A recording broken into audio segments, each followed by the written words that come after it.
زمانے میں جو قرض لیا جاتا تھا وہ کوئی مکان بنانے کے لیے نہیں، ہاں کوئی بزنس بڑھانے کے لیے نہیں، وہ تو بھوک مٹانے کے لیے ہوتا تھا۔ جب جان پہ بن جاتی تھی تب جا کر کسی سے کو آٹا قرض لے لیا، کو جوں قرض لے لیے، کو چند پیسے قرض لے لیے، تو حضور نے اس کو بھی پسند نہیں فرمایا۔ فرمایا کہ میں مقروض کی نماز جنازہ نہیں پڑھاؤں گا۔ ایک صحابی نے دیکھا کہ ہمارا ساتھی اتنے بڑے اعزاز سے محروم ہو رہا ہے، انہوں نے ذمہ داری لی، اللہ کے محبوب میں اس کا قرض ادا کروں گا۔ حضور فرماتے کہ پھر ٹھیک ہے۔ پھر آپ علیہ الصلاۃ والسلام نے اس کی نماز جنازہ پڑھائی۔ فرمایا اگر قرض لینا تھا تو واپسی کا انتظام کیوں نہیں کیا؟ بات سمجھ آ رہی ہے کہ نہیں؟ یہاں اعلان ہوتا ہے جی لینا دینا ہو، بیٹے ہیں بھائی ہیں، بھائی زندگی میں کیوں نہ نپٹایا سارا کچھ؟ اور وہ بھی صرف وصولی کے لیے ہی ہوتے ہیں، دینا پڑ جائے جی سانوں تو پتہ نہیں جی کتے بھی لکھیا تو نہیں سی تواڈے پیسے دینے، کیوں جی؟ اللہ ماشاء اللہ، میں سب کی نفی تو نہیں کرتا، اور اگر کسی نے دینے ہوں تو پھر بڑے وارث ہیں جی، ہاں جی دے دو جی، ہم ہی ہیں جی، دے دو جی۔ تو میرے محترم سامعین، انہی چیزوں کا تو قیامت کے دن حساب ہونا ہے۔ اللہ نے صرف نمازوں کا حساب نہیں لینا، انہی معاملات کا حساب تو لینا ہے۔ یہی تو پل صراط ہے اور یہیں سے تو سرخرو ہونا ہے۔ جو کسی کی ایک بالش زمین دبائے، حدیث میں آتا ہے 7 زمینوں کا طوق اللہ اس کے گلے میں ڈالیں گے قیامت کے دن، اتنا بوجھ اٹھا کے پھرے گا۔ آج تو سرکاری زمینوں پر بھی قبضہ ہے، کوئی نہیں جی سرکار دا مال ہے جی، یہ سرکار کا مال نہیں ہے، یہ 22 کروڑ عوام کا مال ہے۔ یہ پتہ چل جائے گا تمہیں دن قیامت کے، الحاج ملحوج سب نکل جائے گا وہاں پر۔ یہ جو تم نے لبادے اوڑے ہوئے ہیں اور تم نے گورنمنٹ کی زمین پہ قبضہ کیا ہوا ہے، یہ نکل جائے گا سب کچھ۔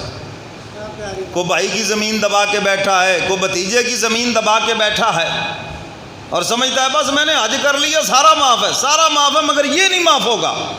حقوق العباد معاف نہیں ہوں گے جب تک صاحب حق کو اس کا حق ادا نہیں کرو گے یا اس سے معاف نہیں کرواؤ گے۔ غلاف کعبہ پکڑ کر بھی معافی مانگو تب بھی یہ معاف نہیں ہوں گے۔ کسی کے پیسے دینے ہیں یہاں دو اس کو، کسی کی زمین دبائی ہے یہاں دو اس کو۔ اور یہ جو بچیوں کا حصہ وراثت میں دبایا جاتا ہے یہ بھی غصب ہے، یہ بھی حقوق العباد ہے۔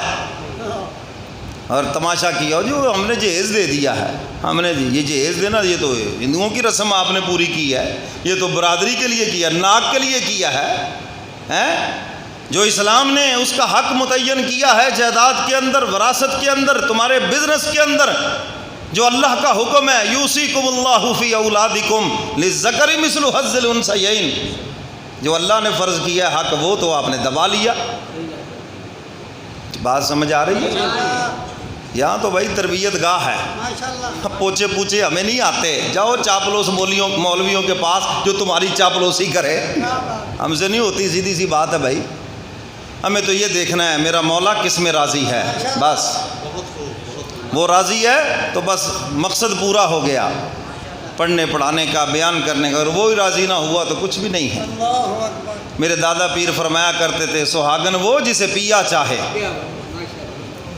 شادی ہو رہی ہے، لوگ تعریفیں کر رہے ہیں، اس کی سہیلیاں تعریفیں کر رہی ہیں، خواتین تعریفیں کر تو بڑی پیاری لگ رہی ہے، بڑی پیاری دلہن ہے، بال خوبصورت ہیں، فلاں ہے، خوب میک اپ کیا، وہ بیٹھی ہے خاموش، تو خوش نہیں ہو رہی ہماری تعریفوں سے؟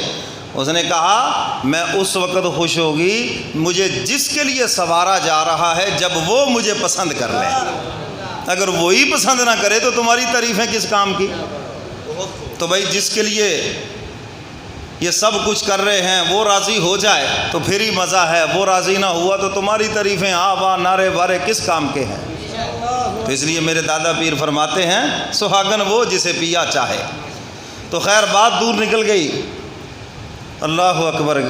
تو وراثت کے اندر محروم نہ کرو بچیوں کو، اور زندگی میں ضرورت بھی نہیں ہے تقسیم کی، بس وصیت کر دو اللہ خیر صلی اللہ، مرنے کے بعد اولاد کو کہہ دو بھائی اسلام کے مطابق تقسیم کر لینا، تعاون کرو بچوں سے بچیوں سے، وہ سب چلتا ہے، لیکن وراثت اگر تقسیم کرنی ہے تو بچیوں کو بھی حصہ دو۔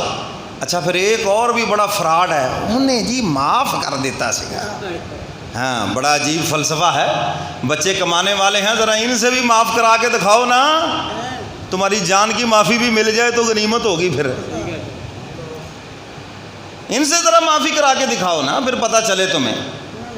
اور یہ جو معاف کرانے کا ڈھونگ ہے نا، یہ اس سے معاف ہوتا ہی نہیں ہے۔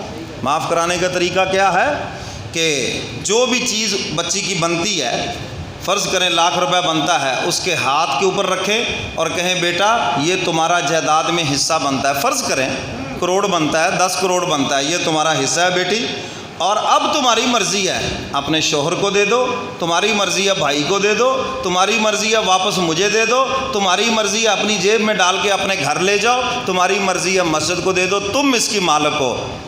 پھر معافی ہو جائے تو مینو ضرور دسیا جائے۔ جی کوئی سمجھے؟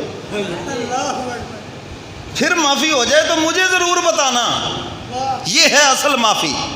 اور باقی وہ سب ڈھونگ ہے، ڈرا دھمکا کے بھائیوں کا دروازہ بند ہو جائے گا، فلاں ہو جائے گا، فلاں ہو جائے گا۔ تم ان کے لیے دروازہ بند کرو گے، اللہ کے محبوب فرماتے ہیں جو کسی وارث کو اس کی وراثت سے محروم کر دے، اللہ اس کے لیے جنت کا دروازہ بند کرتے ہیں۔ یہ میری بات نہیں ہے، کوئی میرا فتویٰ نہیں، اللہ کے محبوب کا فرمان ہے۔ فرمایا وہ جنت کی خوشبو بھی نہیں سونگھ سکتا۔ تو یہ ظلم معاشرے میں عام ہے۔ تو خیر میں یہ عرض کر رہا تھا کہ شہید کا بھی قرضہ معاف نہیں ہوگا۔